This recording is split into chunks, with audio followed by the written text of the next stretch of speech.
Ducted return. in each room or some of them from transfer roads. One of the transfer bills, two showings between the transfer bills. Ducted returns. Okay. Wow. Used to. Yes. Transfer bill, 1-inch undercut under the doors and all that. But yeah, most of them have gone to ducted return. See, somehow it from transfer.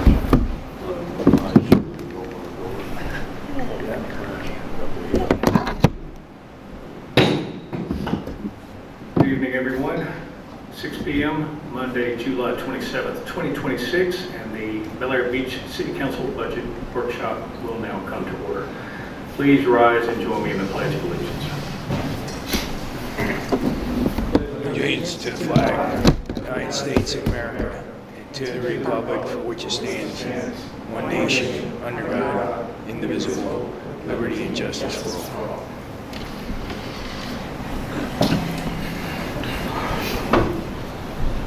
Kathy, would you please call the roll? Councilmember Bankert. Present. Councilmember Beam. Here. Councilmember Gobb. Present. Councilmember Harper. Here. Councilmember Shirley. Here. Vice Mayor Roberts. We have 5 on.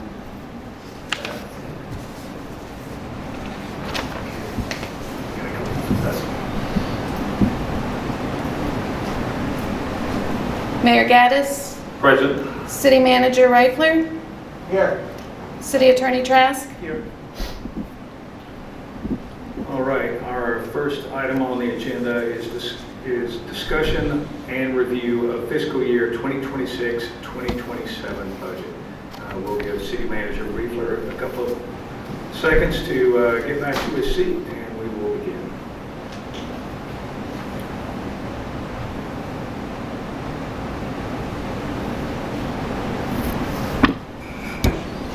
I guess promoting panels.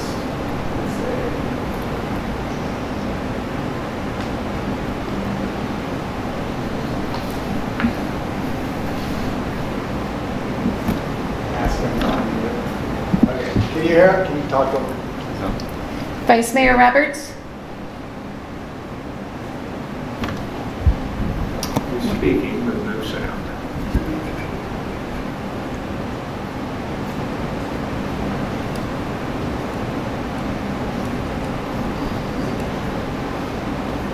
Okay, try again. Vice Mayor Roberts, are you there? I'm here, can you hear me? Yes, Perfect, thank loud you. and clear. Oh, great. Just so you know beforehand, though, I participated in 3 bourbon distillery tours, so from a liability standpoint, anything and everything that I say cannot be used against me. Okay. So I'd like to start off with a budget review on going over some of the new information that I've gotten since last month. And one of the first pieces is the bridge proposal for the repair of the 22nd Street Bridge. So Gemini has provided this proposal. They gave it to me last week in preparation for this work session. And they worked with Ayers and Associates, which presented with them. They did make some notes specific to some of the things we discussed at the previous workshop, which there was some difference in belief of how old the bridge, or when the first day of it, or when it was built.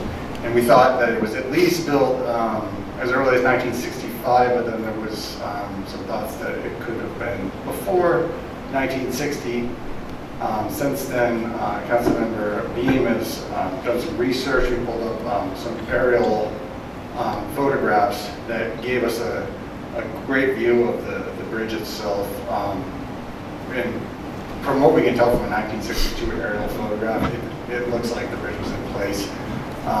And some other information from digging through some of the old developers' family records and history, he felt that the recollections were that the bridge was in place prior to 1960. So with that information, I asked the engineers to kind of assess that and when they evaluated and wrote this proposal, and they made the note in the third paragraph that They're acknowledging that the bridge could be constructed as early as 1955, but they determined that that uncertainty of the actual bridge age does not affect this proposal. So I just wanted to make sure that we covered that the question we had.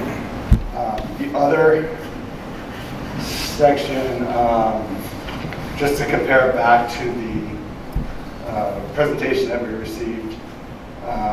On the presentation slide, we had a professional services total at $130,000. On this proposal, you're going to have a total of $173,000, and that main difference is because they had what they listed as the CEI cost as $20,000.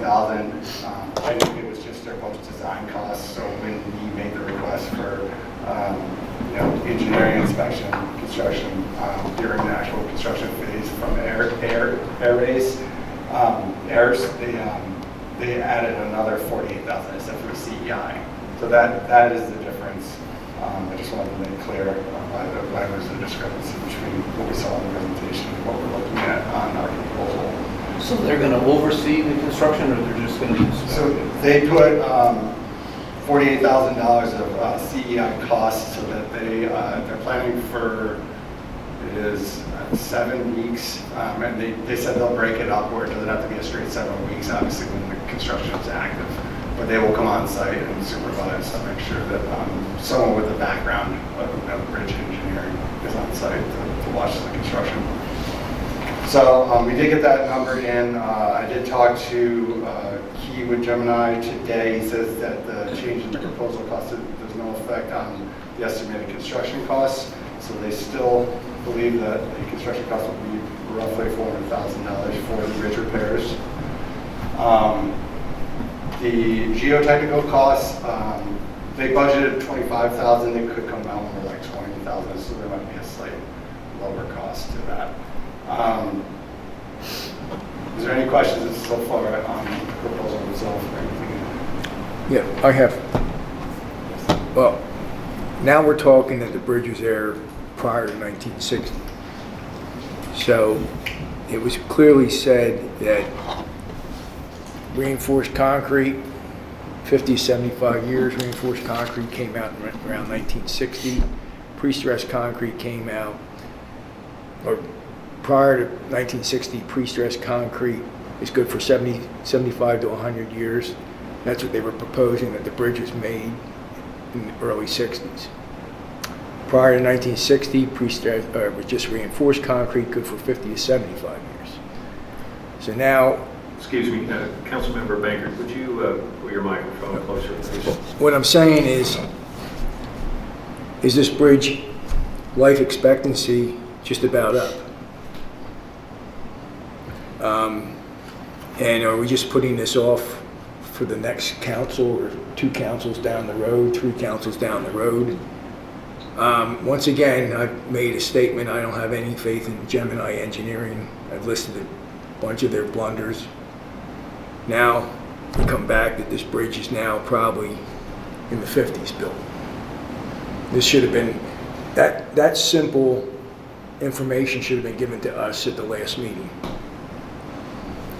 They didn't have the exact information. I can get an official answer as far as the pre-stress versus the actual concrete statement. They, based on their opinion, they're saying that the age is not going to affect this proposal. What's the life expectancy after the repairs are made? If I recall correctly, they thought we were going to get at least 15 to 20 years remaining service life. Could be more. And the cost of the total replacement was around $5 million. That's what they estimated, $5 million. Where did they get those figures? Who did they shop around? Because you can be so cheap about this, because when that bridge was built, they put pilings in, okay, to support the superstructure. Today, you can have a wide span without those pilings. And you can have a wooden bridge put in there for under, well, not counting labor. You can have a whole thing built for under $200,000, which is good for 20 to 30 years. So Where are they coming up with this $5 million figure? I can bring Yeah. it back if you want to ask Yeah. some more questions. I don't have all the background information on that. Would anyone else like to speak on this topic?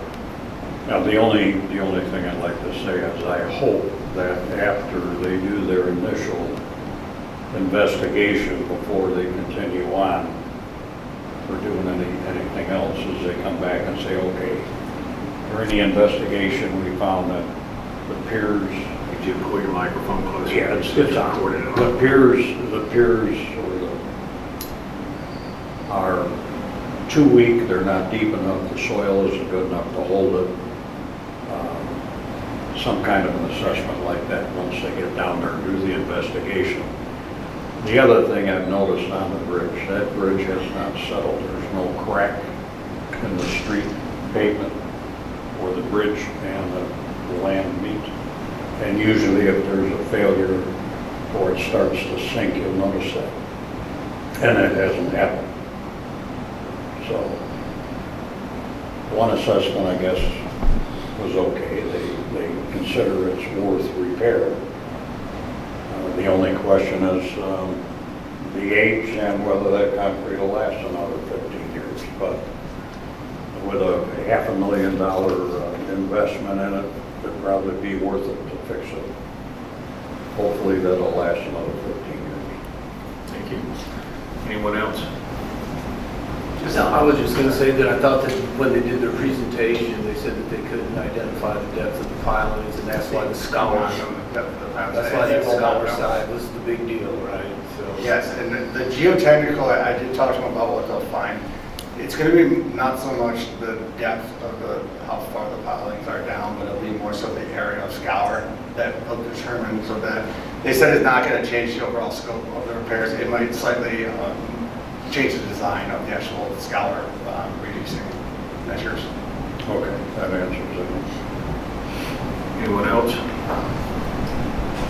What's the general consensus here? Fix it or replace it? fix it. I would fix it. I think we should look for bids For other proposals, to replace it. I'll send you this one from nbridge.com. It's their prefab bridges. That would, Again, there's a question. Was it, the consensus is fix it? 1, 2, 3, Fix 4, it. 5. That's what I'm for fixing. Okay, so there's 6. Okay, so Councilmember Baker, you are more than welcome to send any information to the city manager, but the general consensus at this time is to repair the bridge. Please continue, City Manager Riefler. So, with that said, I think that having this proposal, I mean, we're going to talk about priorities for the capital planning, which I'm going to bring up next. But I'm going to bring this proposal to the next meeting for approval, because I think that if the repair is something we want to consider moving forward with, we need to get on this. And that it goes to my priority sheet, which I'd like to share, where I tried to kind of list what we got coming up in our capital projects in this coming year. And at the very top is, the 22nd Street Bridge repair. I put that with the 22nd Street Bridge replacement project. Now that's just because we have two separate accounts, one for repair, one for replacement. In this case, we were running the repair account and saving roughly $10,000 per year, and then every 2 years we'd have the FDOT inspectors come, and as they provide the inspection reports, that budgeted, those funds are used to do the repairs, whether the patching or where the concrete was falling. We're at the point now where that type of repair isn't doing the job because we're at a scour critical bridge, and that is why we're considering now to do the repair to buy some more lifetime, but we also need to consider the replacement eventually. And right now we're looking at a figure of $5 million, which is what the the estimated amount from Ares, which they do a lot of bridge work, so I think that they have some good numbers that they're projecting. But again, it's gonna buy us more time. It's important as far as our infrastructure, and I think all our capital repairs. So I did rank that up near the top, and then I started adding some of the other things we're proposing in this year's budget. I thought ranking up high for safety and on Bell Boulevard, where we've spent a lot of discussion doing the advanced crosswalk signals. I rank those higher. They're not a extremely high cost. They're $12,000 per crosswalk, and we determined we have 5 of them on Bell Boulevard. I adjusted that number. And then behind that, we just, which I said earlier today, received a seawall inspection report, which I ordered from J. Foster Consulting. There's kind of 2 big seawall firms. You got the Rube Clarkson Consulting, and then J. Foster's kind of another big one in the area. I've used them on the South Park seawall, last replacement we did, and they did a great job throughout that project, from my opinion. They provided this report. It's pretty thorough. They got in the water. I actually got the videos and pictures to go with it. They examined 5 of our oldest concrete seawalls remaining throughout the city. And the parks they looked at were 2nd Street Park, 20th Street Park, 25th Street Park, Belle Isle Park, and Hibiscus Park. We knew they were all old. From previous assessments, we were planning based on the horizontal cracking that we were seeing on the caps. But this report kind of gave us a lot more in-depth evaluation. Goes to show that the Belle Isle seawall is actually in the worst shape of those 5, and it is recommended for the earliest replacement. Unfortunately, that is one of the biggest walls we have in cost estimates. You're looking at a $300,000 wall versus, like, in comparison, 20th Street would be $125,000, and that's just the linear footage of your wall. Belle Isle's a little larger, a lot. With this report and looking at the overall recommendations, just as an overview, the most immediate replacement is going to be the Belle Isle Park. They're recommending that ASAP, and the reasoning behind that is going to be the structural cracking that they found on the slab.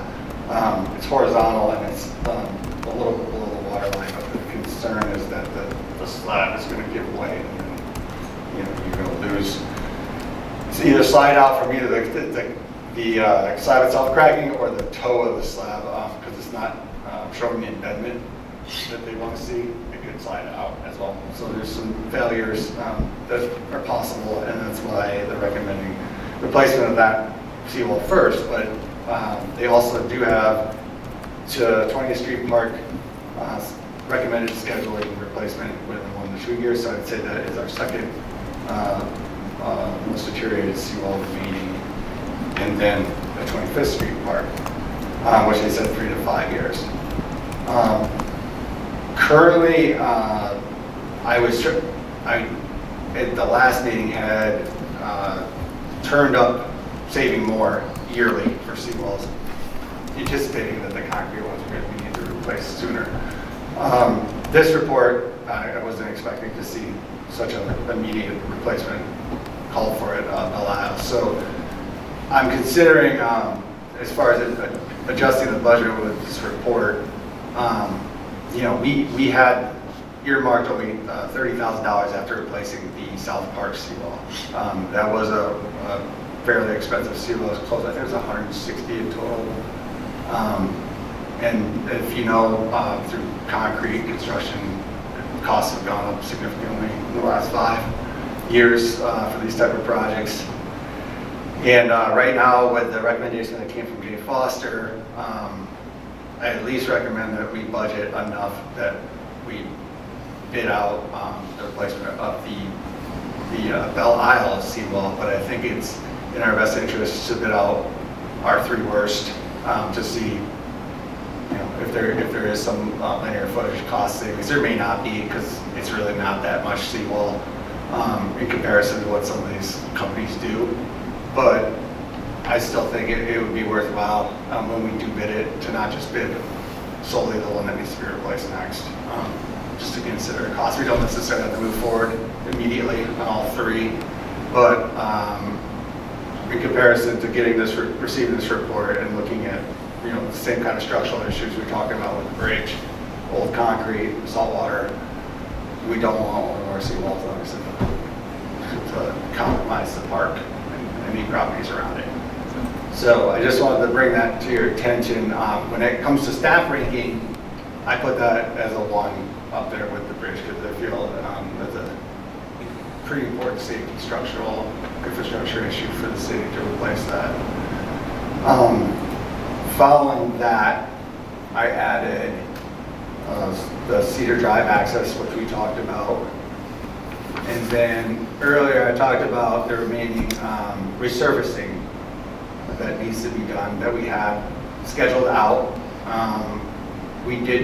I did budget it to do it more aggressively if the council wished to, but at this point, given the news about the seawall and looking at the large bridge repair we want to do, I don't see the resurfacing, even though it's wanted and it would improve those streets. I just don't see that as much of a priority when it comes to capital. And then we move down, and like I said, in the stormwater fund in the last workshop, I do have potential pump project funding that I have in that budget, but again, that's more of kind of potential future to improve where we have some replacement and upkeep of existing infrastructure that we might want to focus on and prioritize. And then I just took out the remainder of some of our capital funds project, which, city streetlight program, the Gulf Boulevard beautification, that's still we don't know exactly what the next pending project will be. They told me that planning would be about 2028, so hopefully next year we'll get some more info. And then I brought down the other bridge along with just as a repair, which you see the slight difference in color. Some of these are replacements and one-offs, and then the lighter color is more of an annual repair budget, so I dropped those down near the bottom. But in looking at some of the larger equipment costs that I proposed, we have the large, which is the F-250 with the toolboxes coming up. That is, it was due to be replaced last year. We extended it out another year. I was trying to get 2 more years out of it, but this year, to working with it, that the bed itself is pretty much rusted, where it's not really connected to the side anymore. So it's due for replacement. It's not very functional at this point with the corrosion. So I think it's important that we bump that vehicle up for replacement this year, and I rate that high because that is a major everyday vehicle our crews use. The one difference is it currently has just a regular size cab in it, but we definitely could use a crew cab on that truck because a lot of times there's more than 3 guys or more than 2, so comfortably 3 to 4, working on a project. So for the difference in costs and looking at the sheriff's contract, I think that the crew cab is definitely worth it. This vehicle, which I was looking at, is going to be the Quarter-Ton, roughly it would be a 250 or Chevy Silverado, just on the edge of Super Duty size, typically have. So yeah, that's as far as equipment and our operating capital replacements. That large utility truck is very important. I rate that high. I did talk about it's a smaller cost, but it is still capital, which would be the containers. We're going to buy containers to use to store additionally on the Cedar Drive lot property, which the house is demoed. And then the other container would be to replace the rental we've been using out at Bayside, which is where we've been storing our pre-made sandbags for storm. So that's on there. But again, not a very high cost, $7,000. And then I have the sandbagging machine. That's a $25,000 cost. I have that fairly high. I've been working with the staff. We've been using our other skid steer attachment for, I think we're going about third year using it. It's better. It's quicker. I'd say maybe we can do about 200 bags an hour with 5 guys actively working with the system. This sandbag machine, we're looking at about 5 times the production with a 3-man. So it's more automated and definitely make it a lot easier work in preparing these sandbags in a quicker time. Where will you store it at? So this is, it's fairly movable. It packs up into, I would say, an area of like 3 to 5 square feet, fit in the back of a truck, but the idea would be to store it in a container or in our garage facility, but we definitely store it indoors and move it. But we also would consider letting other cities use it, because it's when we were looking and asking cities how they thought, like Dunedin got a big one. We were interested in possibly just using it for a day. We never got a chance to set that up, but we feel like there could be a demand. And what do you think the lifespan is on that hardware? I want to probably hear it back again from the vendor. I maybe talked to some people who have purchased it in the last 5 years. I think these are relatively new, so I don't have a good estimate. But I think we could make some calls, especially because we got one right over there. The larger one, Dunedin's had for the second year now, so they should have some wear and tear issues. All right. Moving down, after the sandbag machine, I still have audio video upgrades for this room. I was working with NWN. They gave me a solid proposal. They're already a state, they have a state contract, so they do a lot of these Zoom rooms for the state government in Tallahassee. I'm not exactly, they already pre-bid, so they wouldn't require that we went to bid because they've already been publicly bid at the rates. But I'm not 100% sold that that's the direction that's best for the city. The idea is to get a system that's going to be reliable, that's not going to have wires that need to be connected. I was talking to our sound, Victor, our sound technician, and we want to explore just looking at something simplistic, all-in-one.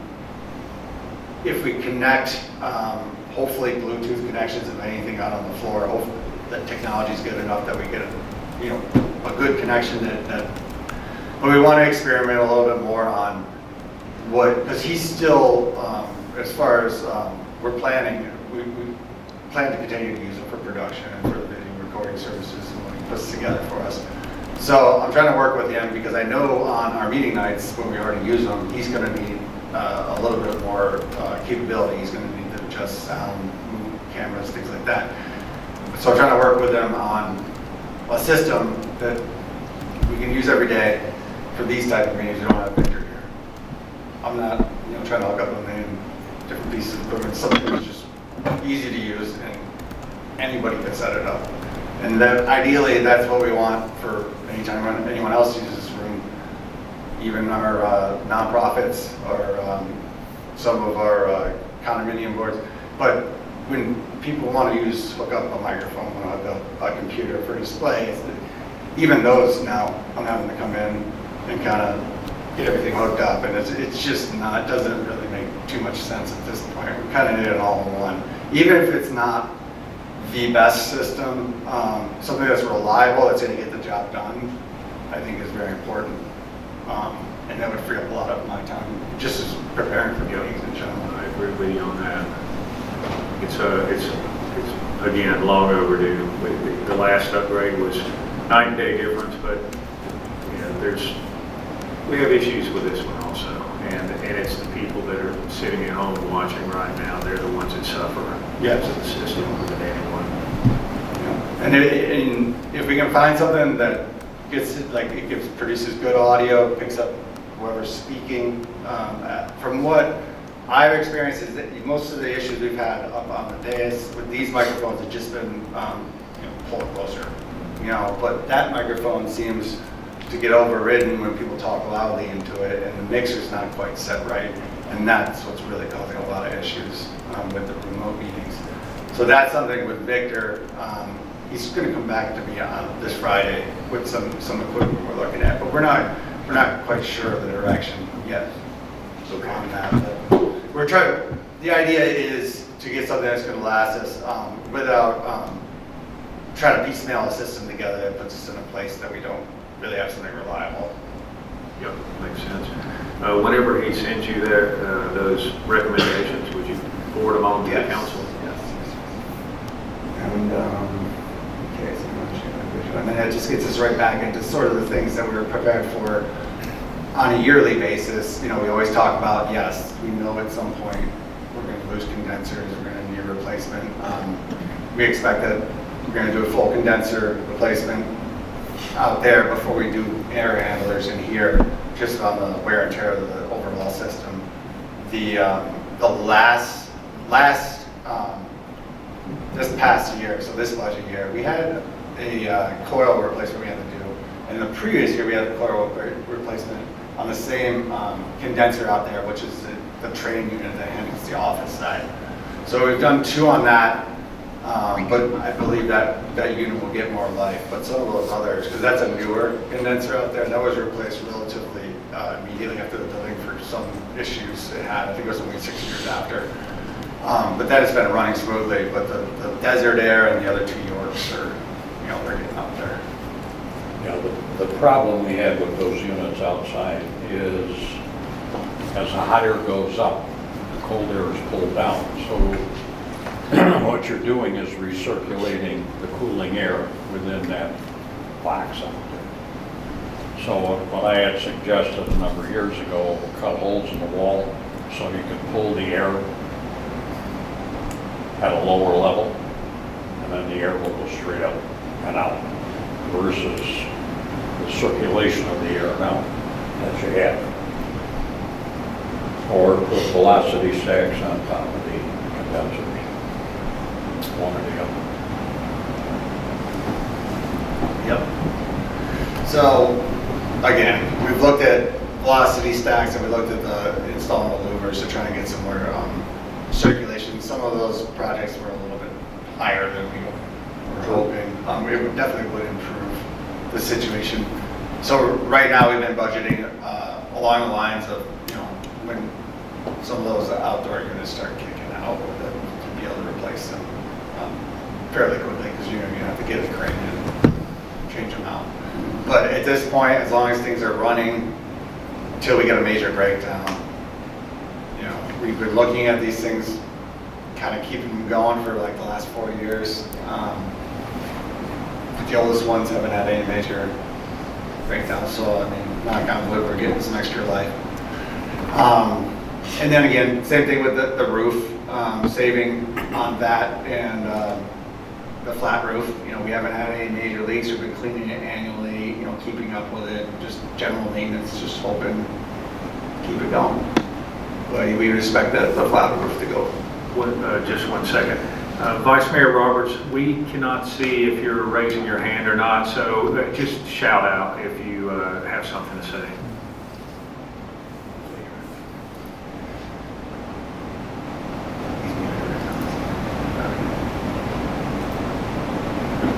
Right, can you hear me now? Yes. Yes. Yeah, I did find the little hand thing, so I will put that up. I do have a quick question, if I can jump in at this point. This had to do with the seawall replacement. So Kyle, if there's any chance we can talk to the designer and or any of the contractors, just to consider some possible alternative bids. I know the technology changes out there. This particular technology I'm going to ask about isn't new, but they also make corrugated high-density polyethylene. that you can use for the seawalls with a bunch of dead men, just like you would use for the concrete. But I think it might be a viable question for them from a cost comparison perspective to see if that might meet our needs as well as come in at a lower cost. Obviously, the main question is going to be, what's the lifespan differential between the concrete seawall versus the HDPE? So something like that might be beneficial, just so we can compare it and see what the dollars are looking at. Yeah, I will check into the type of replacement. I was assuming that they were going to, because on our last replacement that they oversaw, they did a vinyl. And I know that you did the HDPE, which I think holds up better than the vinyl now. But I'm not sure on if that's going to save us costs or if it might be a little bit more. But I get that. And I appreciate that, because we're obviously not sure what the costing will be from the contractors. I would like to believe the more contractors that participate, the more competitive the costing may be. And as we all know, sometimes one certain contractor may not have the expertise or feel comfortable using a particular type of technology, and they only feel like concrete is the way to go. Whatever the case may be, but if we solicit those bids and ask them to include an alternate bid of X, Y, or Z, we can then have a fair shot at looking at the costing and comparing it, and we'll also have more time to evaluate, which lasts longer and what might be best for us. So, just a thought. Yeah, and that's a good point. That brings me up to another idea, because we were looking at the recommendation of, our code says a minimum of 12 inches you have to do for a cap. But that's a minimum. That was their minimum recommendation, but I would consider possibly looking at some higher cap options just to consider if it's worthwhile. Because we talked about after, the flood and the way the water came in, and some people's seawalls are higher than others, and our park seawalls haven't been replaced in a long time, so there's some of the lower ones. Sounds good. Okay. So, and then, coming down, as far as Z-mower, our dock replacement, we're doing pretty good to replace another dock when needed, but right now we're not looking at any docks that are falling apart quickly on us. So that's looking better than the seawall situation. Tennis courts, it's been brought up recently. Our tennis courts have very large cracks. I would say at least 3 times as wide as what you'll see on some of the other courts in this area. I don't know what was done differently, or because some of these other courts are similar elevations. Could have been something to do with the construction, but we have large cracking that cannot be just filled or resurfaced or anything like that. So we did. We have been receiving quotes, and that's why the latest quote I got for a full reconstruction from Florida Courts, which is who IRB used on their latest, and I use them for example because they're right next to us and about the same elevation. We're looking at about $170,000 for a brand new asphalt court reconstructed. Now, when they originally built that court in the early 2000s, they got it with a FERDAP grant, which is a $50,000 grant, and it covered the court. I don't know if that was cheap for the time, because now we're looking at almost 4 times that cost. But obviously, whatever was built didn't seem to hold up. I just don't. I want to talk to Dean over at Indian Rocks Beach, but their courts just don't have the separation that we do. I don't play tennis, but there's some major cracks in that one court.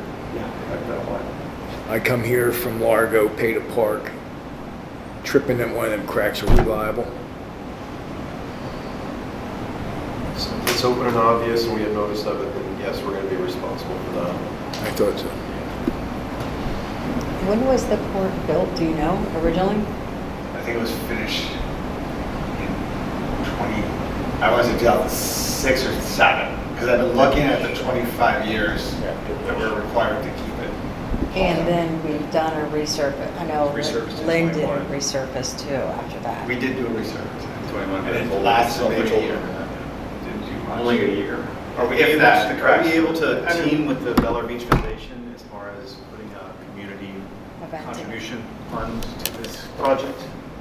You'll have to sell a lot of flags. That's okay. And a lot of bricks. It's okay. But I think if it's a fundraiser specific for that For the purpose, tennis court. yeah, then, Kind of like they did for the 16th Street Right. Pier. Here's a specific project that you can donate for. Might be fruitful. Mark?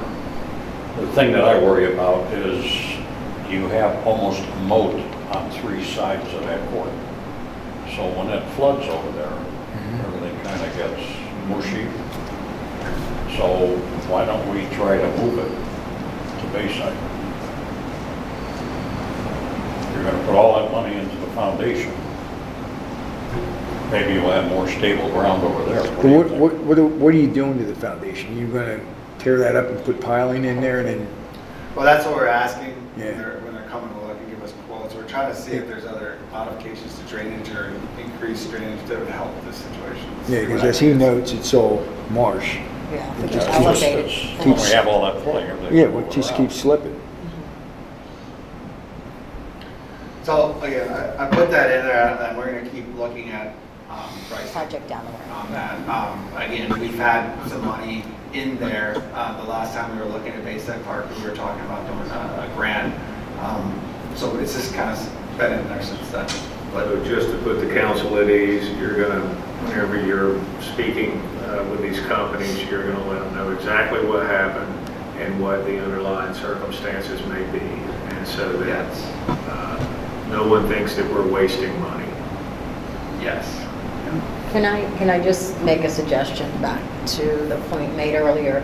Should we fill that crack with some epoxy or something to stop it from opening any further? I was looking at what was done on some other quotes, and they were using like concrete, just kind of giving a little bit of life, but it wasn't perfect. It was settling down lower. It wasn't an even surface. We tried to fill with an expandable, but then eventually they just kept widening and widening. There's material still in there, but it's gotten separated. Yeah, you've been out there. They're not great. It's bad, yeah. We can look, any tennis person we bring out there that says they're not gonna touch it, as far as filling those cracks or doing anything, because they're just say we're wasting our time. Yeah, to me, I don't think it's so much a trip hazard. I just asked the question. I think it's more visually, when you're playing, it's a obstacle. Yeah. You can't tell where the foul line is or where the crack is, so. If we move the tennis court, you could leave that one open until the next one's done. And then you could actually use the tennis court as a parking lot for the city. Or a maintenance facility. Pardon me? Or a maintenance facility. Or a maintenance facility, right? Either one or the other. Just makes sense. I know this isn't about the budget, but in the interim, we need to do something, even if it's just a homemade, get something and fill those cracks in.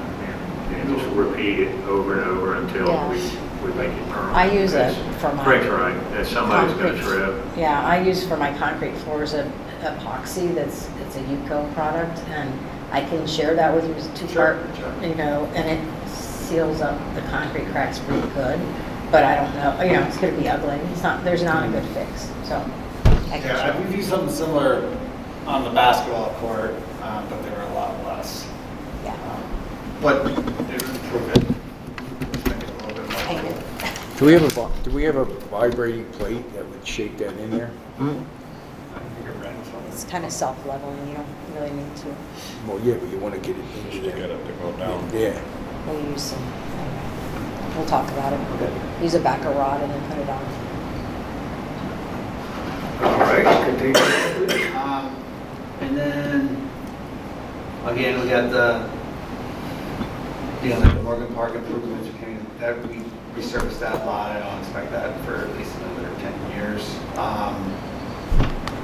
The IT money that we had for replacement server, we've moved our files to the Box, which is a cloud service. It's been working good for us. We've been able to access it, without any issues or, we've still maintained our current local network, and, you know, we're monitoring, we've moved everything over, making sure everything stays there, nothing's been lost. But feeling good about the accessibility and the usage of it and the backup, where the amount of data that we need to store, and now that we're using a lot of, like our software, is everything's getting stored online in their servers.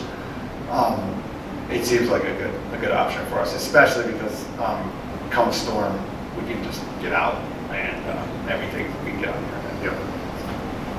Liking that so far. So I expect that project to just get kind of washed back into the budget. And then again, we got the other utility truck. That one doesn't get used as much, so we're going to string out the life on that as much as we can. Possibly even look at something that might benefit the staff more than just another pickup truck. Cargo replacement I've been doing as needed. This room gets a lot of rentals. It was a good choice here. And we did the conference room over there, which is also rented a lot for things. And we're just going to continue to use what we got over on the office side. And we got some money for the beach access improvements. Now that was the last thing, was the boardwalks.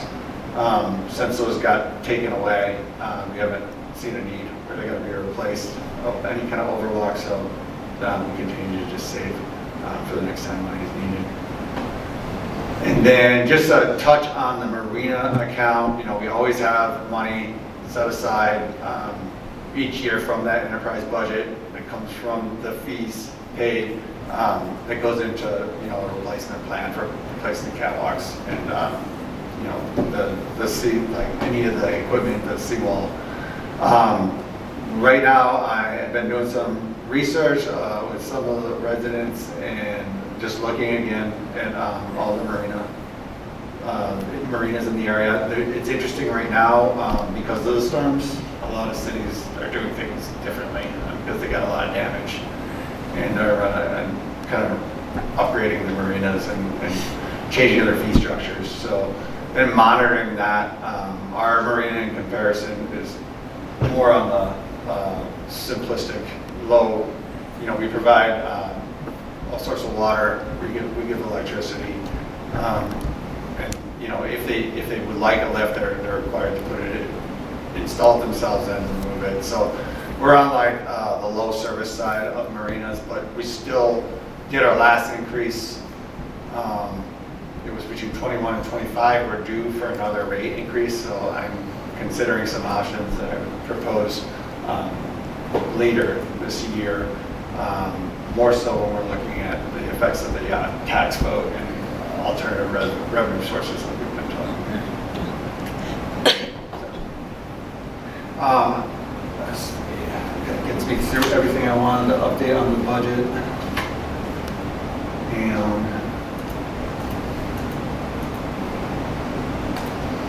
And we talked about the bridge proposal, so that gets me to, I think we're on item 3 now, unless there's any more questions.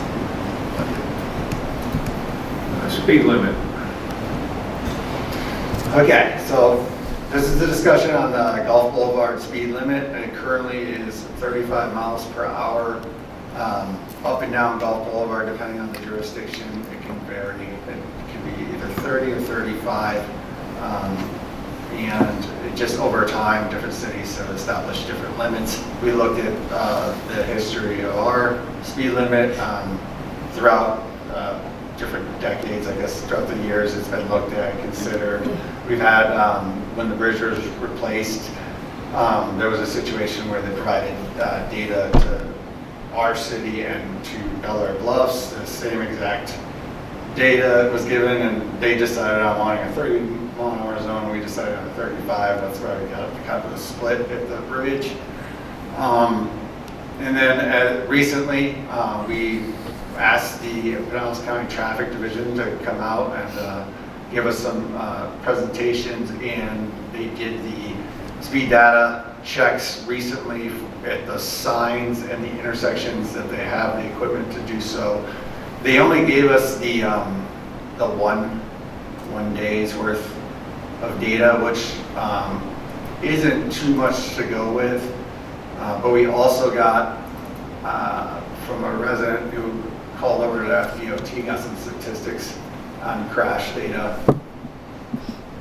that I tucked in after the county. So what the county presented was really, let me get to the right page, just to go back over it. I sent all the findings that they presented after that meeting, all the digital information to the council the following day. And this is, it laid out where they got the data from and northbound, southbound. And then they had some graphs to kind of show where the different speeds and the bulk of the speeds that they tracked were. And they went over the percentage of speed and how they use the data to determine what an appropriate speed zone is.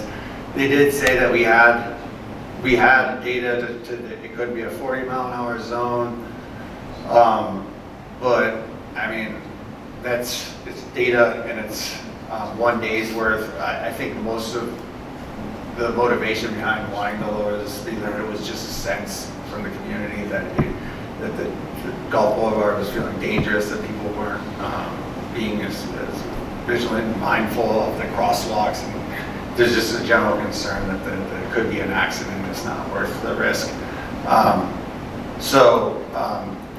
And getting through the county data, which, like I said, it was interesting when I looked at some of the one-offs, because there were instances where like 5 cars on that day went over 75 on one of the reports on one of the, and that's just, it's interesting that you get that, but it also plays into possibly when someone does see someone going very, very fast, because you're going to get the outliers. It's going to change how they look at the road.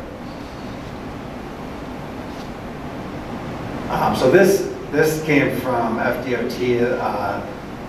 Ms. Lynn provided us crash records and statistics from, I think it was about 8 years, 2016 up to 25, but the earlier stuff was a little bit more complete, sorted out. But it gave a lot of numbers of just the crashes over the years, how many people were injured, serious injuries, alcohol-related crashes, but just good data. You can see where the most of them were not, at the intersection, most were the rear ends. But there are accidents, and there are some that are serious injuries. We do know that there's some that involve DWI or whatever, because when some of our palm trees have been removed. But it was helpful. It just gave some more data from the state that was reported up to them, and it's all been verified, so that was good. And then they covered their methodology and their graphing. And then after that, remember being provided some additional articles on speed. Oh, lastly, this also was just some suggestions. It overviews it. It's just kind of a quick shot. It just kind of overviews the ideas of improving safety and the idea of reducing the speed is going to make a safer street in general. That putting up advanced signaling. Now this isn't the exact signaling. It's going to be more of the sign version, but they do have ones that you can go over a crossbar to grab more attention. The idea, obviously, is that the more attention the driver, when someone's crossing, the less chance of someone being impacted. But we just in general, I would say I tried to engage residents that live on Gulf Boulevard that have spoke to me and expressed that they feel that it's unsafe, and try to get their support and ideas, and a lot of that played into the consideration of reducing the speed. And then I would like to get to Member Beam's information here, because he wanted to present some articles. Ready? I gave Kyle quite a few articles, and in those articles, if you read through them, it basically, the data they get is not related to speed necessarily, but a speed mile per hour. 20 within the city limits makes sense. And that We have no sidewalks, we have narrow streets. The new vehicles that we have running around the city are golf carts. We have electric bikes. We have multiple different styles of scooters. These kids are running around on. And that's during the day when you have all the landscapers, contractors, whatever.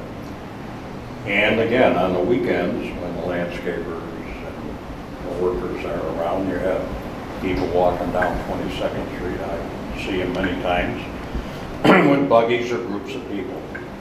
And if you're doing 25 or 30 or 35 miles an hour, the reaction time it takes in case a child or an adult walks in front of the car doing 35, the amount of distance and reaction time is nowhere near what it would be if it was 20. So the odds of them getting injured at 30, 35, or 25 at 20, it just lessens it. So I know everybody talks about data. Well, there hasn't been any accidents. But when you see these kids maneuvering around, or someone's walking down the street and a little one breaks loose of your hand and runs out in front of a vehicle going 25 or 30 miles an hour, they're not going to stop in time to prevent a serious injury. So that's kind of my take, and I also agree with lowering the speed limit on Gulf Boulevard. Trying to cross that street or even pull out with these cars doing 35, 40. It's just ridiculous. Their reaction time to stop is increased with the increased speed. And I hope with these new crosswalks and lowering the speed, it'll just be safer all around. I know we haven't had any deaths out here, but why not try to prevent somebody from getting injured or possibly killed? And now that we have all these fun little vehicles that the kids are running around on, it's even more important than it was 5 years ago when I tried to present the mile per hour change within the city. So let's hopefully take a look at it for the safety aspect. All right, let's get some comments from the rest of the council on this topic. Let's start with Councilmember Harper. I feel the need is there to change the speed limit. I think that it should be a citywide change as far as the bridge and Gulf Boulevard at the same time. That way it's consistent between cities and consistent between different road paths. I've not considered what Councilmember Beeman just talked about as far as the side streets are concerned, but that's an opportunity to think about that too. But I think 35 to 30 is a reasonable change and it will be welcomed by the community, seeing us being proactive in the community safety. All right, Councilmember Banker. I'm all for the 30 mile an hour zone because I think most of the residents want it, but it's really going to come down to you get one idiot that's driving fast. I mean, I go 35 down Gulf Boulevard, someone's on my butt, come over this bridge, they're on your butt. I mean, I've had people pass me on Gulf Boulevard. You can put all the lighting up you want, but it just takes that one. Councilmember Shirley. As I recall, the only option we had was Gulf Boulevard, or are we also looking at the bridge? I believe you worded it that you would take it under consideration if that was what the city's wish was. Okay, and then I remember that part of the issue was south of the light, there was a lot more speeding than north of the light. North of the light, the average speed was 33, and south of the light, it was much higher. I know once you get beyond Bel Air Beach, the speed limit's 35 in Sand Key. I would propose at the intersection going north, it's 35, and south, it's 30. And since we don't know for sure what they're going to do here, whatever, it works at that transition point. All right. Councilmember Goff. Yeah, for me, 30 miles an hour, I mean, we say we're a residential city, 30 miles an hour. We have little or no commercial presence. I think the reason it's fast between Causeway headed south is because we're the major artery to get to the bridge, and they can't wait to get to the bridge or to get home to Indian Rock. So, yeah, for me, 30. Vice Mayor Roberts? Yes, thank you very much. So, to me, it just boils down to common sense, I believe, that changing it to 30 miles an hour, anytime you're going to go slower than faster, you're going to decrease opportunities for accidents and harm to people. So, I'm heavily in favor of changing 35 to 30. I also, with the new information, the side streets going from 25 to 20, another big supporter of that. Slower is better. And many of us are familiar with the fact that during heavy traffic times in the beach area, when people are using Gulf Boulevard to go from Clearwater and try to bypass things, you get a lot of traffic that's going very slow on Gulf Boulevard from Clearwater to Causeway. And there's people out there that know the routes and end up going, I've walked by there before, they're going at least 50 or 60 on whatever the road names are that go parallel to the Intercoastal Canal to try to bypass that traffic. They go all the way down to 19th Street and then cut across on 19th Street, and they know some good Samaritan is going to let them in. And so that's how, and they're flying on those back streets like that. So I'm in favor of going to 20 on that as well. And the question that came up about the bridge, again, I believe the county said we could request that and change the bridge speed to 30 on our side, as well as Causeway Boulevard to 30. They would have the right to, I guess, make that final decision. But I think if that whole sequence was 30, it would make more sense. And I would love for us to somehow convey to the Sheriff's Department that I think the best education for the people that are driving on our streets is a ticket, not a warning. So that's what I feel about it. Thank you very much. Could I jump on what he just said? People are coming down these side streets. What would the cost be to have a photo, you see them on the highway all the time, photo ticketing, you exceed the speed, you know what I'm saying? And it takes a license plate number. Is that legal for a little town like I don't us? know if they're enforcing. So I was involved in a number of cities that did it, and each and every one of the cities decided that they didn't want to do it any longer because of the consequences of it, that it requires you to have someone to actually, you have to pay somebody to actually review each and every citation to make sure that the video matches the car, matches the plate, matches the light signal, and so forth. I know the city of Oldsmar did it for a year or two and then decided it was not worth it. So I'll my pull that. recommendation, based upon my experience with it over the years, is that not to do it. I'll pull that Easily thought. defeated? I'll pull that thought. Aren't they also, the tickets easily defeated because most of the time, if they request to face their accuser, there's no one there to represent, like no one shows up if they actually take it to court. Yeah, but this would be a little bit different because of the process that's used, red light camera violation versus a uniform citation violation, which goes to the county court. So, but I agree with you. Police officers don't show, they can't prosecute the case, then the charges are usually dismissed if someone doesn't show.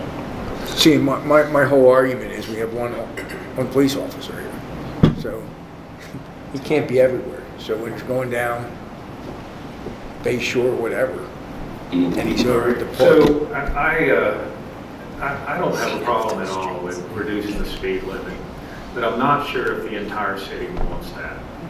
We tried this once before, and we surveyed the city, and there was not enough interest to actually lower it. There was a few people that were very loud about the speed limit, but whenever you started asking more people throughout the city, they didn't want it changed. And so I absolutely don't have a problem lowering the speed limit, but I think if we're going to do this, because it does impact more than just the vocal people that are seeing it on Gulf Boulevard or maybe on one of the side streets that happens to bridge across, I think we owe it to the city to actually have a survey and let them speak up and say what they, give them give them 2 or 3 options. Jody's presented a hybrid option. Marv has presented a 30 and a 20 option, and the rest of the council is proposed a 30-mile-an-hour Gulf Boulevard option. I think it's the correct thing to do, and that's what I would recommend. However, I am not the entire council, so if others disagree with me, then we'll just put it on the agenda and vote on it, but I would prefer to go that route. If you want to go that route, then I would say also send out all the pamphlets that we have and review so they could read them and see. I think we could easily put it online and say, here's the survey, go here for a link, but I'm not for printing up your Well, if 30 you- or 40 pages. and Put handing it them on out. the sign out front and the link, you know? Put it in the link, let them read it, let them understand what the difference in crash-related injuries are, 20, 25, 30, and 35. It's a big difference, tremendous difference, especially with kids. Yep. Vice Mayor Roberts, what do you think about that? Well, my first thought is, what percentage of people in the past, Kyle, when we've sent out documentation and asked opinion on different things that we want to do for the city, maybe this would be a higher participation, I'm not sure, but even going that route, Mr. Mayor, I'm not sure how many people, I would love to think that 75% of our citizens would say, yeah, I want to chime in on this, which would be great. Then we would have a better feel for how everybody thinks about this. However, if we only got a 30% participation, then where would we go with that? Would that be enough? It would certainly be more than what we have sitting at this table. Right. Agreed. If we do a survey, can we commit to something electronic only? Because we're get bogged down is when we try to provide the written means mailing to everybody, to accommodate everybody, and it does make it a little difficult. Can we do a citywide survey? Easy results. You know, like a MailChimp's electronic Yeah. survey or Google survey? Yeah, they have, like, if we stick this to digital and possibly one other option to notify the city, and then stay away from like mailing and returning and all Yes. that, because that definitely complicates things, and I don't know if it's really worth the amount of extra feedback we get. A quicker, streamlined system would be ideal if we get the residents to vote that way. Yeah, I'm just throwing this out here that I feel like we need to give the citizens the opportunity to speak on this. It could also be a public hearing if we wanted to do that. But what does everyone think? I think a survey is an excellent idea. I think that's kind of where we landed last time, where we got, we were talking about speed bumps or something, and that was abandoned after getting the survey results. We know that no one wanted speed humps, no one wanted the speed limit changed, and no one wanted a digital sign in their front yard. That's right. Yeah. So, is it okay if we do that? We do another survey? Let's see what the residents think. Yeah, well, And- I was gonna get with Kathy and just see what the other clerks are using these days for this type of, we were using SurveyMonkey, but what's the best thing? Okay, all right. Are you okay with that, Vice Mayor Roberts? I am. I was just going to say, try to make it as simple as possible. And if we send electronic emails out, and even the question needs to be very simple, I think. So the person can respond, yes or no. Are you in favor of 30, keeping the 35-mile-an-hour speed limit, or changing it to 30? Keeping the 25 or changing it to 20 on the side streets? Just something so it's very easy and quick for them to respond. I'd like to add something to that. If we're going to do that, then let's mention, since the increase of vehicles such as golf carts, electric bikes of different types, motor scooters, have caused a little bit of congestion within the city, and we're considering lowering the speed limit for the safety of the people that use these vehicles. Maybe it'll trigger some thought versus yes or no. This going from 25 to 20, people will say, it's too slow. Can I tell you today, pulling into my driveway, I was nearly at a dead stop, and someone was on an electric bike and almost ran into the front of me. It doesn't matter the speed you're going if they're not paying attention. Yes. True, that's Amen. true, but if you hit them doing 30 or 25 versus 20, there's a big difference in the injuries. Could I ask from a survey perspective, could we have the results of the survey for the next workshop, so that way we're not lingering for many months as far as survey results? I don't want to drag it on. So if we could do a survey electronically, tally it, and then have it Yeah, prepared for we've the next been workshop. kicking this around for 2 or 3, 4 months now. Let's just get it done and make a decision. Thank you. Okay, next item, number 4, discussion and consideration of proposed resolution number 2026-07.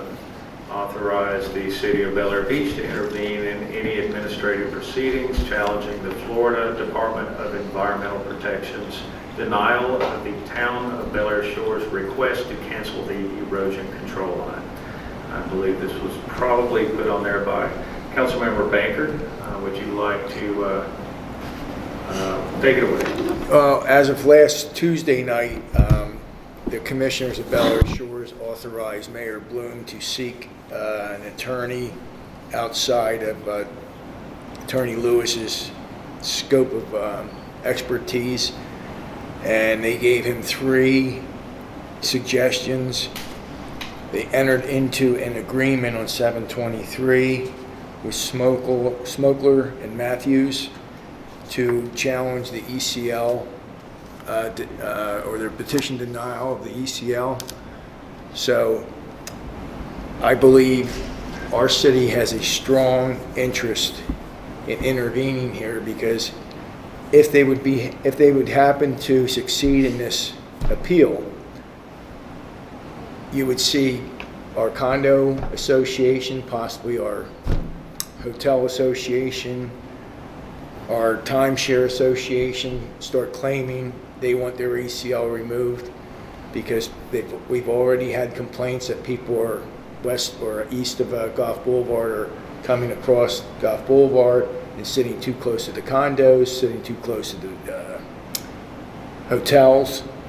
So this would be a strong interest on the part of the city to intervene here. It would also, if this would occur, if this denial went forward, we would probably see property values sink from First Street to at least 20th Street.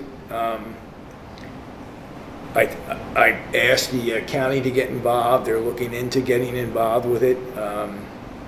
If we get involved, I think Indian Rocks Beach will get involved. But I'd like to put in this resolution, have it proofread, have Kyle go out and look for 3 attorneys or whatever, have a cap of like $10,000, not to exceed $10,000, and intervene in this. Council? Does anybody know what we're getting into there? Well, it's a formal administrative hearing, and more than likely to require witnesses to travel to Tallahassee for the hearing if it's not. It'll be here, most probably. And so, preparation of witnesses, taking depositions, if that's allowed, actually making a presentation, prepare a proposed recommended order, prepare a recommended order. If you're going to do this, my advice to you is not put a limit on the dollar amount, because that may put the attorney in a position where he's trying to decide whether or not he spends his time on this versus this over here because he wants to keep within your budget. My suggestion is if you're going to hire somebody, allow them to do their work and don't keep the thumb on them, so to slow them down to protect your interests. So, No, the only reason I threw out the $10,000 is because one of our residents who actually informed the DEP of the error of their trying to remove a section of the ECL, and the DEP didn't even know it, I said, what would it cost for us to hire you? And he says, would no way exceed $10,000. Now, the smoker is charging $4.75 an hour. I believe he would charge us about $2.50 an hour. So it would be well within the interest of the city to intervene here. DEP is going to do 99% of the work, but we should show interest for our citizens. As Bel Shore said, we need to appeal this on behalf of our citizens. Other comments? I have a question. Yes. Can you hear me? Yes, go ahead. This is for Attorney Trask. So we had something similar like this we discussed, I don't know, a couple months ago. But my question is, if we were not to move forward with a resolution and things turned south, in our opinion, regarding the decision made by the state and the removal of the ECL, would there be anything preventing us from doing everything that we're talking about in this resolution? That's my question. So my suggestion is you don't wait for the what's and ifs, that you prepare from the very beginning, or have your attorney prepare from the very beginning, be involved at the first stage of this. We're at the first stage of it now, so that he doesn't or she doesn't come in too late and waive certain deadlines or not be available to have the discovery necessary or the production necessary to represent the interests of the city. Now is the time to do it if you're going to do it. And so I would not recommend you waiting to see what happens statewide from FDEP or one of the other organizations that may step in, like Pinellas County. Now is the time to get involved if you're going to be wanting to defend this. Did you hear that? Did you hear that, Vice Mayor? I did, and thank you for that answer. I guess the thing I'm trying to weigh is that any good favor that we have with the state, when they get a resolution like this, does that remove any part of our good favor over time? And then if nothing happens with the decision from Bel Shore and the state with the ECL, then we've kind of already thrown our card out there. And that's a concern I have somewhat. But I understand what you're saying, Attorney Trask, so I appreciate that. Could you explain what the good favor is? Well, I think the state over time begins to have feelings for different cities, counties, organizations like that. And some people in a particular city or county may, in their terms, like they feel like they're being badgered by the city a little bit. And so the next time down the pike, we may be asking for some assistance on something. It's just human nature. They may not lean in our way if they feel the way I just defined. Well, to work with that theory, the Department of Environmental Protection found in favor of the letters in fact, one of the letters that Commissioner Eggert wrote was exactly what I wrote to the DEP before he wrote it, and the county commissioners acknowledged that. So the DEP actually found in our favor. I'm just saying that we should join with the DEP. Wouldn't that give us good favor with the state, Vice Mayor?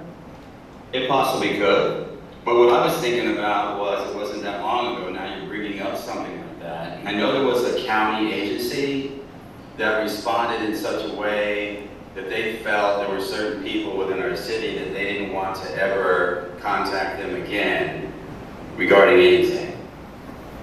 So that's the type of situation I'm concerned about. Are you saying a county, you're saying that a state agency wouldn't get involved with a county or a city because they didn't like them? I'm saying that could happen, yes. Well, wouldn't that be a writ of mandamus? Wouldn't that be what? A writ of mandamus?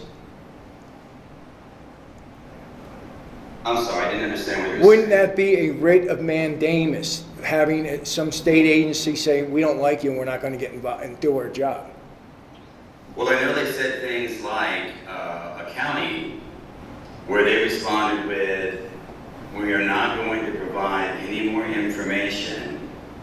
to one of the members of your council? That's an open records violation. That's a Chapter 19 violation. Well, I can discuss it with you later. No, And we can talk about it. No, I don't think that, I think that would be a violation. that would be violation. Okay, of sunshine law. can I make a proposal here, and it's not, I don't know that we need a resolution, but I think that it might be being proactive to say, can we start looking at some law firms that could represent us if this situation moves forward. So in other words, like, you know, let's do some selection of who we would hire and at least have a preliminary conversation with. That sounds fair. That would be by August 7th, you I understand? want to make sure I understand. Yeah. If this moves forward, it is already in motion, correct? It's already in motion. Yes. Okay, so it's They have a filing of August 7th.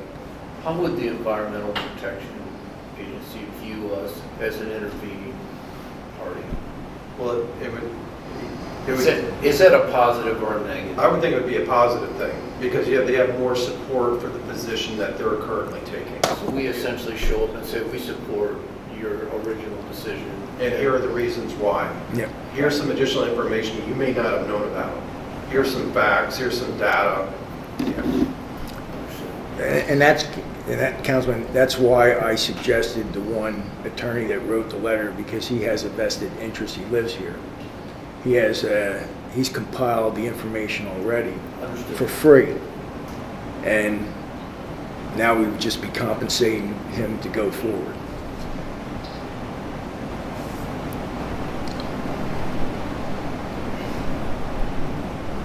Others? So what I'm really hearing you say is we are at July 27th. We've got a hearing date of August the 7th. So we've effectively got It's not a hearing. Yeah. we have something scheduled for August the 7th, and we effectively need to have representation in place for what's happening on August the 7th. So this is really August 7th is their deadline to, it's not necessarily an appeal, but it's to present their case as to why they should be granted this ECL removal. And So effectively, the decision here for us is decide whether we want to have council representing us for that activity and upcoming activities starting on August the 10th. Is that correct? And just to give you a little more heads up, whenever there's an administrative law judge hearing, those administrative law judges usually come from that agency. So they're attorneys that moved up to the administrative law judge from the DEP, so they know what they're looking at and they know what they've done. But there's usually a checklist when you file the appeal, that checklist has to fit this, and this, or the appeal gets denied.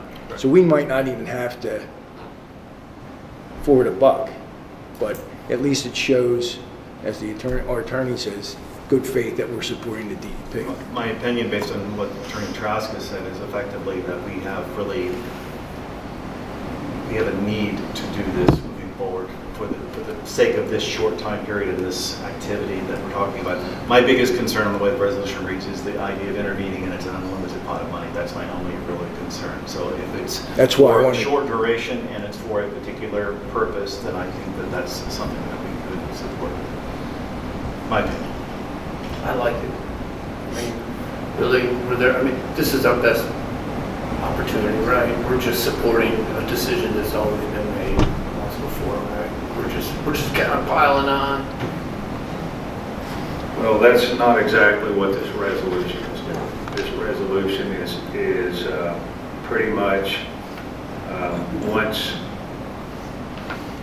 if we approve this resolution, this council loses control of the situation. And How so? I'll be more than happy to, I took a deep dive into it. I'll be more than happy to read what I wrote. I want to be clear at the outset. I support protecting the erosion control line, our residents' recorded rights, public access, and the taxpayers' investment in our shoreline. That is why I supported Resolution 2026-05. But the resolution before us now is not simply another statement supporting the erosion control line. It's a very different document with very different consequences for the city. The resolution we already passed formally opposed dissolving the erosion control line. It requested notice, participation, and the opportunity to submit evidence and legal arguments. It also directed the city to preserve the records necessary to protect our interest. That was a measured and responsible position. This new resolution goes much further. It makes Bel Air Beach a litigant. It says that council shall select special counsel within 15 days. It authorizes that attorney to file motions, pleadings, memoranda, responses, and related appeals. It also commits city staff, records, technical information, engineering support, and other resources to the litigation. There is no proposed attorney identified in this resolution. There is no scope of services. There's no hourly rate, spending limit, litigation budget, estimate of expert cost, or requirement to return to council before filing an appeal. In my opinion, that is way too much authority to grant with too little information. We now have DEP's final order, and it is important that council understands what it says. DEP denied Bel Air Shore's petition on two primary grounds. First, DEP found that the erosion control line was recorded in March 1997 and that the authorized Sandkey Beach Nourishment Project commenced and was completed in 1998 and 1999. DEP's position is that section 161.211 applies when a project was not started within 2 years or was started and then halted for more than 6 months. Because this project was timely commenced and completed, DEP stated that this fact alone disqualifies the erosion control line from cancellation under that statute. Second, DEP found that the statute authorizes cancellation of an erosion control line, not the partial removal of one municipality segment.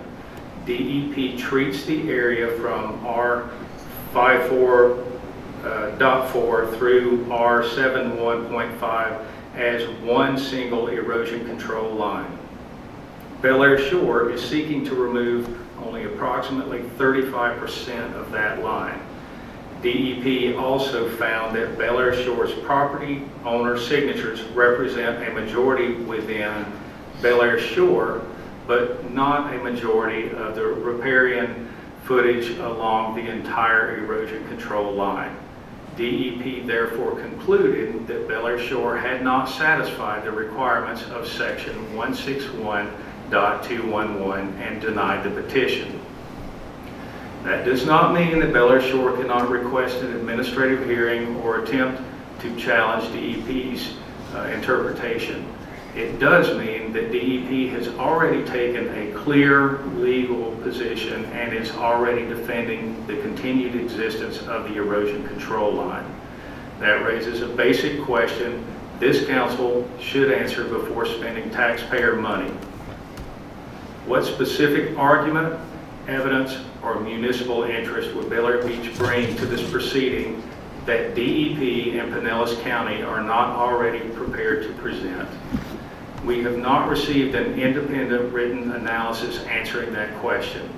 We have not received an analysis explaining whether Bel Air Beach has standing to intervene, whether intervention is necessary, whether our interests are already being adequately represented, or what specific city-owned property or proprietary interest would be protected by becoming a party. We also have not seen Bel Air Shore's administrative hearing petition because it has not yet been filed. We do not know which facts Bel Air Shore will dispute, what legal interpretation it will advance, what evidence it will present, or what the actual scope of the administrative case will be. We are being asked to authorize litigation before we have seen the pleading that would define the litigation. We also need to remember our prior council action. At the June 16 meeting, Additional language was proposed that could have required the city to pursue legal action. Our city attorney warned council about the effect of the word shall. The amended resolution failed by a vote of 2 to 4. The original, more measured resolution then passed unanimously. This new resolution brings that rejected approach back and expands it. A council member has every right to bring forward a proposal, but before the city commits taxpayer dollars and becomes involved in administrative litigation, that proposal should receive independent review from the city attorney. It should not be presented to the council as an open-ended litigation plan without a legal assessment, financial controls, or a clearly defined purpose. My concern is not about whether we support the erosion control line, because we do. My concern is whether this particular resolution protects the city financially, legally, and procedurally. As written, I do not believe it does. More responsible approach would be to direct our current city attorney to review DEP's final order, review Bel Air Shore's administrative hearing petition when it is filed, evaluate our standing, determine whether our interests are already being represented, identify any unique role for Bel Air Beach, and report back to council with a written recommendation. Now, he has made a recommendation today, but I'll continue on. If an immediate filing is necessary to preserve a deadline, council could authorize the city attorney to take the minimum procedural action necessary to protect our rights without committing the city to full litigation or an appeal. If outside counsel is ultimately necessary, council should receive qualifications, complete conflict disclosures, proposed rates, a defined scope of work, and a capped initial budget. Any decision to retain experts, exceed the approved budget, pursue an appeal, accept or reject a settlement, or materially expand the city's involvement should require a separate public vote of council. That approach would preserve every reasonable legal option available to Bel Air Beach without issuing a blank check or surrendering council's control over future decisions. Protecting the erosion control line and protecting the city are not competing goals. We are responsible for doing both. I support taking reasonable and necessary steps to defend Bel Air Beach. I do not support committing the city to open-ended litigation when DEP has already denied the petition on clear threshold grounds, when Bel Air Shore has not yet filed its administrative challenge, and when council has not received an independent standing analysis, a litigation plan, a budget, or conflicting disclosures. For those reasons, I cannot support this resolution as written. And that's why a resolution should go to a work session before it ever goes to the dais up there. That's right. That's why I brought it, okay? Good job. Yeah. So let's change it. I'm sorry, go ahead. I call it BioBreak. I'm sorry? Upbreak. Oh, BioBreak, yes, sure. Thank you. You can just say I'm 60 years old. All right, we're back on. Comments? So I was in my comment before we had to take our break. I would say that's why resolution should be presented to a work session rather than just thrown out to the public. Now, first of all, the DEP doesn't represent the city of Bel Air Beach. It doesn't represent Bel Air Shores, it represents the state. We represent the city of Bel Air Beach. We're not giving no blank check here, as you state. We can always tell the attorney we've had enough, we're pulling away from it. But not to get involved shows the citizens we don't care. Other council members? I'll go back to what I said earlier, and that is that I'd like to get support from an attorney, whether it's our city attorney or another attorney. I mean, we've never had to hire outside attorney for any reason. I'm not sure why we would need to consider that. Expertise. Okay. Yeah. So with the advice of our city attorney, I would like to explore that, just to have our ducks in a row if they present something. But I would like to see what their appeal looks like to see if there's any standing for us to get involved. I don't know, I think we're a little premature to start trying to deliver any more opinions or advice outside of how do we proceed as a city if the appeal is considered and if they have a leg to stand on. It doesn't sound like they're going to, but I think we need to be ready if they do have something. They made a comment, we have new evidence to submit. Now, I don't know why that evidence wasn't submitted. Right. Okay, but that's on the public record. Based on the information and the worries of what the condo associations are going to do, and what Bel Air Shore has already done, I definitely want to move forward, but either looking to another attorney or the one that has been used already has got a lot of information, and let it move forward for this initial thing because it's so close. Let them handle it for now and see where it goes. But if that starts to happen in our city with the ownership on the beach, everybody east of Gulf Boulevard is going to have a serious problem. I agree. And I know we don't own those 3 lots in Bel Air Shores, and we've been taking care of it for some 80 years. But I think we have a vested interest in the property value of everybody in the city, not east of Gulf Boulevard. And I don't think we should hesitate at all to get involved. You can always change your direction, but at least get there and be present. And if you have to do something or not do something, at least you're there. And you can see what's going on and what they're presenting. Just makes sense to move forward with something. Carol, did we receive any direct correspondence from DEP after they said no? I did not get direct correspondence. You wouldn't get it. You wouldn't get it. They don't represent us. They represent the state. And we would never be notified of that. The only response you got is because I've written letters to the secretary out, and they've kept me in the loop, and I've kept him in the loop. County emailed, I think, the response. Right. Yeah. All right. Councilmember Goff? I mean, I don't think anyone said here that they didn't want to get involved or represent our interests here, but the question is when. So, if we got somebody now, I mean, we don't know what they're going to file. So what would those actions look like before the 7th? So we don't know whether they're going to be filing their formal administrative petition tomorrow or wait all the way till the 7th. But at some point, they're going to file that petition. And then you're going to need an attorney to be able to review that petition and give you some advice one way or the other. But you are kind of in a hold pattern until that petition is actually filed.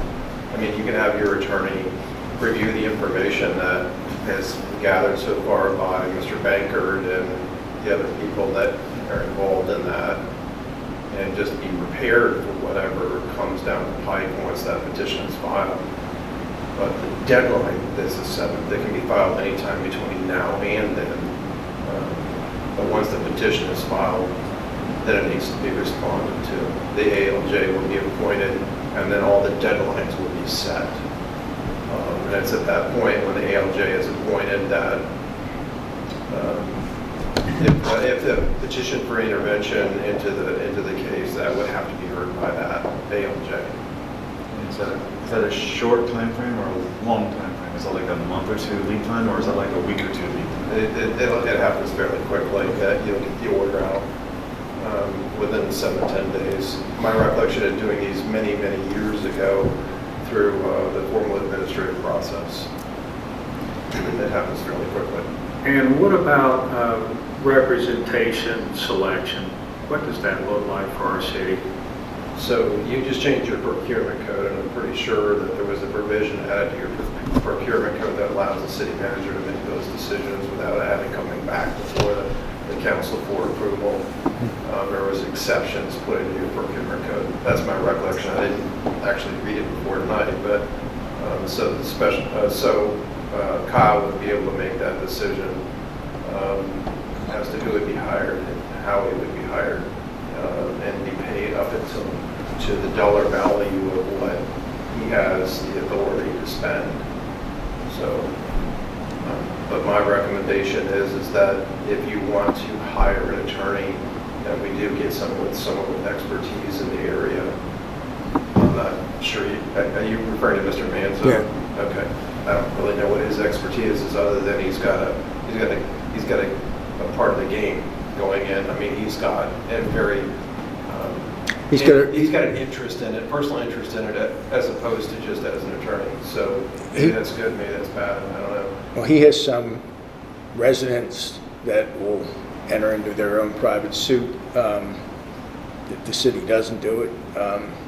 He has a very good, I'm not going to throw names out there, a very good rapport with some of the people that are on, names that are on that DEP denial. He's been in contact with them, I know. I don't know his background or expertise in anything, but he seemed to stump the DEP a month ago.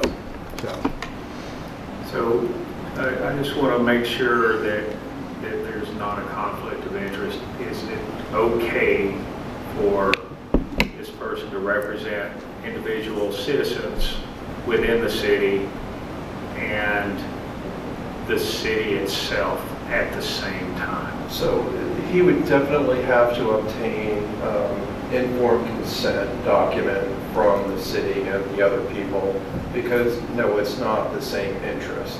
There are differing interests that the city would have as opposed to individual property owners. But if every one of them consents to the possible conflict, and that can be overcome, but it would require a written informed consent approval for that conflict. Mr. Trotz, do you have an attorney that you would recommend that has the expertise? Or can you do some research and let us know? I can definitely ask my colleagues as to who would be a good attorney or good law firm to handle this type of matter. I can definitely do that. I don't know personally off the top of my head. I think that'd be a good one. I can provide that information to Kyle, and he can copy the rest of you, or I can copy the rest of you. That would be nice, thank you. The question I have is, people really have the interest in those lots. They're citizens of Bel Air Beach, but the city is kind of in the sidelines of that.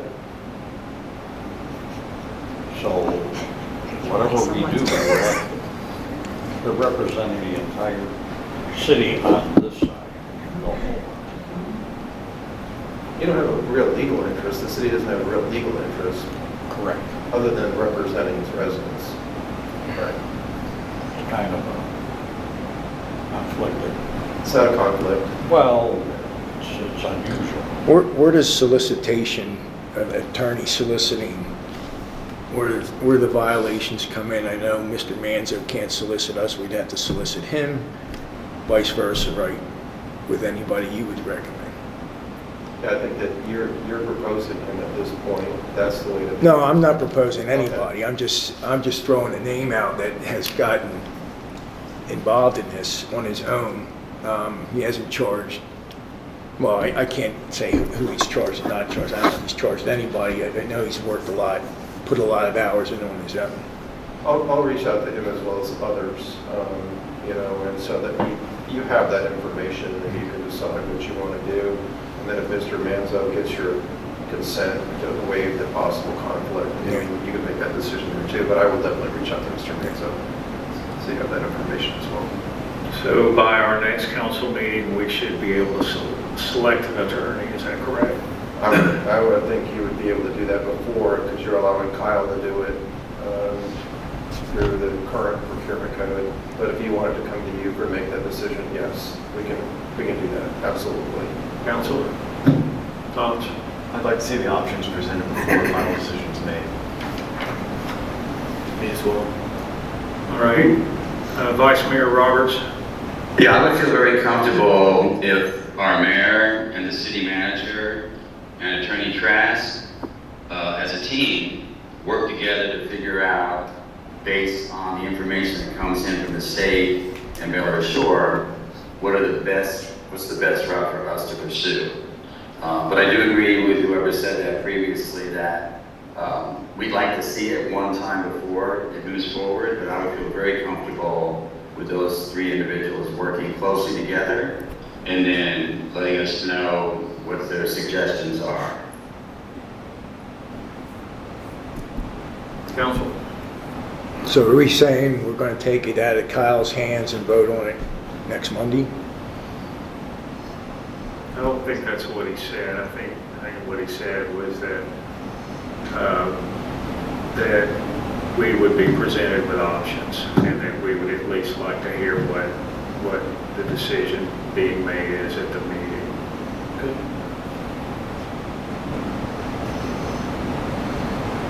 Does that work for you, Kyle? Yes, I've never been part of a process like this before. I want to make sure I have the correct guidance and to make a decision like this, and maybe possibly look into pulling into a panel or some other resource.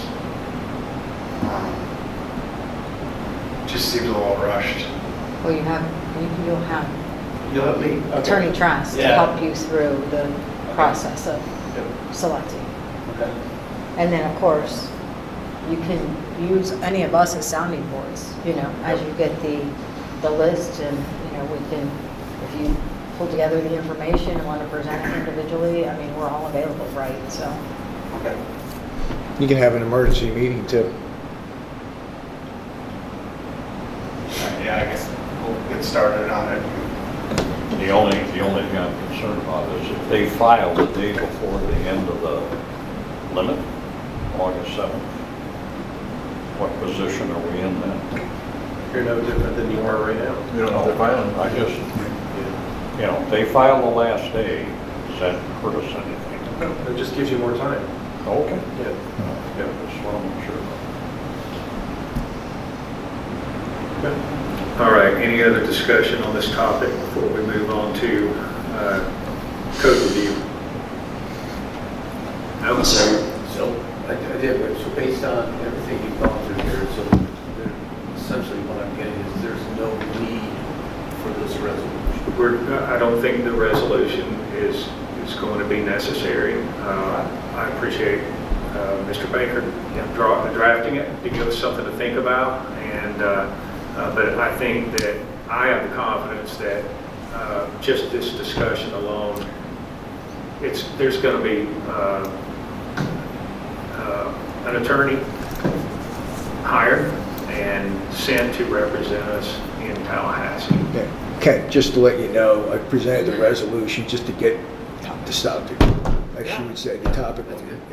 Yeah, 'cause I didn't it think sounds the resolution was going to, this is Frank Banker's 6th grade language here, okay, so there's probably a million errors in it, but I just wanted to move it forward. Yeah. I appreciate it. Yeah, no, I'm just. Thank you.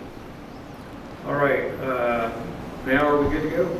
All right, item number 5, review and discussion of Code Chapter 38 sections on beach easement parking.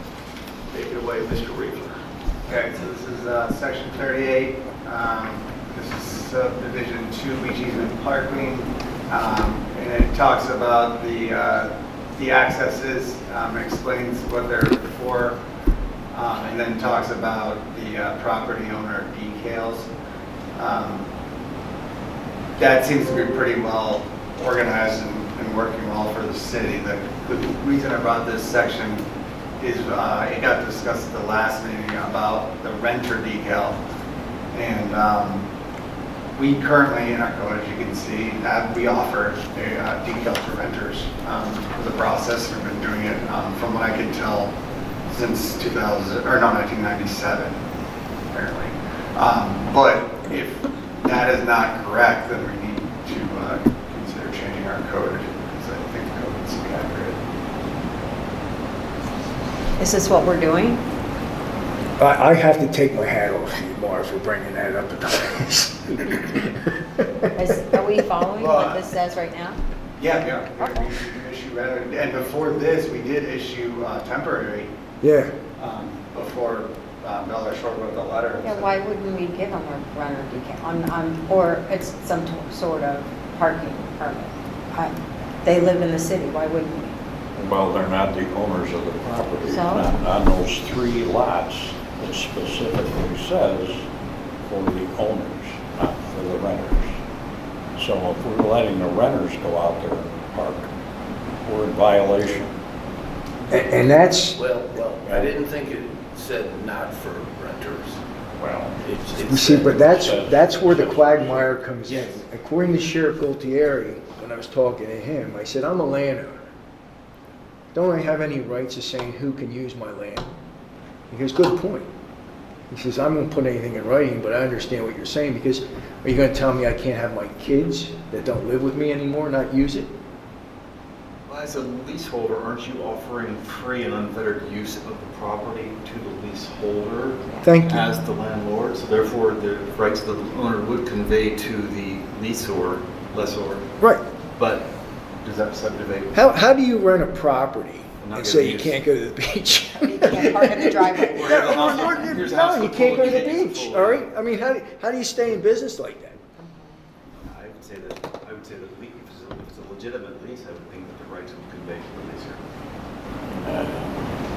I mean, they've got the north end of the beach to use, but Bel Air Shores. No, because you can't ever get a parking spot at Morgan Park, so You that's not can, true. you can at 6 in the morning. Yeah, there you go. Well, or park in the marina. Park in the marina or pretend you're in Clearwater Beach.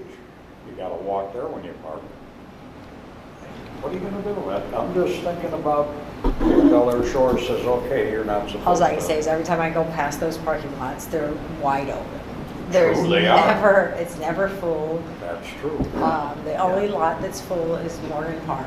I think it's our job to enforce and police the stickers and the decals as they're issued to our residents, period. A resident's a resident. Amen. All right, so Kyle, would you summarize what you're suggesting? So my question was, I wanted to interpret what rights were actually, what rights the owners of Bel Air Beach have, and then, yeah, do they transfer to the renters? And if they don't, then we should correct our code, and if they do, then we can leave our code as is. But we still need to remove temporary parking permits, from what I understand. My thoughts is that if you're a full-time renter, if you're here for 6 months or whatever, then you should qualify for beach parking just like everybody else. That's the way I feel about it. The only thing that I don't want is somebody showing up, renting for 2 weeks, demanding a parking sticker, and then they're gone. Oh, I agree with that. What happens in the timeshare and that sort of thing? I know they're on the beach, so they shouldn't require a parking Right. pass, but Right. do they We come? don't very often have that. And Okay. if they would have to show us an actual lease. They have to bring their lease in and show the time period that the property's leased for. Okay. Well, we got accused last month, or last week, that Bel Air Shore said that we do Airbnbs here, and I got up and I said, no, we do not. Deputy Trump was right behind. I said, you can ask that man how many times he's gone out and enforced. I'm not saying, It happens sometimes. yeah, hey, I had 2 people on my street, okay, that Deputy Trump had to put the hammer down on. I mean, I'm sure everyone knows it happens, you know, but we do not have it in our code. In fact, their code is even more loose. They can rent per I month. think that Bel Air Beach condo zoning permits the HOAs to control short-term rentals. We cannot control that. Yeah. So our code relates really to the houses only, not to the condos. So Bel Air Shores could use that as part of the definition of Bel Air Beach. No, they always give us the Indian Rocks Beach. Scenario. They think we're Indian Rocks Beach. They don't know any, I mean, even if they know any better, that's the argument that that they use. It's that short-term rentals, and people coming down the bridge and going into their parking lot. But as Councilman Harbour said, people coming out of the condos walking south, they're claiming we're letting them on, but they have a right to traverse the beach. Right. You know? Yep. I'll repeat what I saw. Across the street from me, you got 19th Street parking. A boat pulls up from, that boat was probably out of Indian Rocks Beach at a hotel. There were 10 people got off the boat, went on the dock, walked down 19th Street, went across the beach. That happened. Yeah. And you see vans pull up, or Ubers pull up, people get out, walk the beach. We can control that though. No, so it's The only way to control that is motorize those gates. That would prevent that. So they wouldn't have access. And then you would be blocking people from getting out if they didn't have. Well, Talk about a traffic mess. I mean, if you're trying to get in the gate and the gate's not opening, hey, there's, you know what, I'm up at car. one car at a time in there, there's not a line. Going in there. you know what? I go to the beach 3 or 4 days a week. If it's not on the weekend, I don't see more than 2 or 3 people. 4th of July, we may have had 30 people at 12th Street. All right, 6th Street, we probably had 10. That's the 4th of July. I mean, this is, as Chad Mills from Channel 28 said when he was out there doing the survey, he says, I just took a drone from 19th Street all the way down and back. Here's the video. He says, what's the complaint? I said, people on the beach. He says, there's one.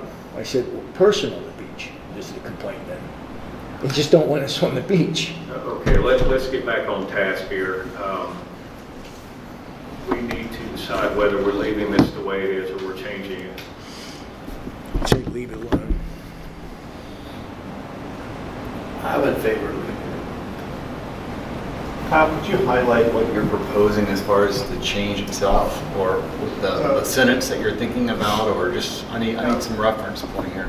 So as long as we're all in agreement that someone renting a property has the same rights as the owner, or at least those rights are transferable to that renter, then I don't think there's an issue with the renter decal. It's just that the last meeting it came up that renters. I think that you should not separate them. I think you should make them the same. And you know what? If they're the same and they're actually paying rent and they're on a lease, because they're not allowed to have short-term rentals, and they've proven to Kathy or Jennifer that they actually are leasing property, let them use the beach and put it to bed. By means of paying rent, they're paying taxes on that property. That's right. Well, I'd like an opinion from the attorney based on the problems we've had out Trust me, as a there. landlord. If Bel Air Shore finds out that a renter, we gave him a pass, what would be the problem? It's been in existence since 1997, so almost 30 years they've known about it. Okay. Yeah, so if they haven't raised the issue as of now, why would we want to change it? So, Yeah, and let's not give them any ammunition, so Well, wow, I'm I'm just- just exactly the same. Gotcha, so you say just one sticker. One sticker. All right, what's the other So side? you're proposing one One sticker. No, I don't recommend a different, I know we've done letter decals in the past, but Oh, not quantity one style, okay. Keep it, Right. I'm keep thinking it of the other same things. color? Keep like, the stickers the same color then? they should look identical, there Okay. should be no difference. Done. And that way, whenever they start getting real nitpicky, It's administrative from our perspective. Yeah, that's a good idea. They I like don't that. stick out like a sore thumb. right? Yeah, Do it. yeah. Okay. Yeah, but it just says it, have a decal, just because it's a rapid improvement last. Okay, so there's some changes to the, and then are we all in agreement that the temporary parking passes can be removed? Because that was. Yeah, we're not supposed to do that. Yeah, we Okay. should. So, admit that.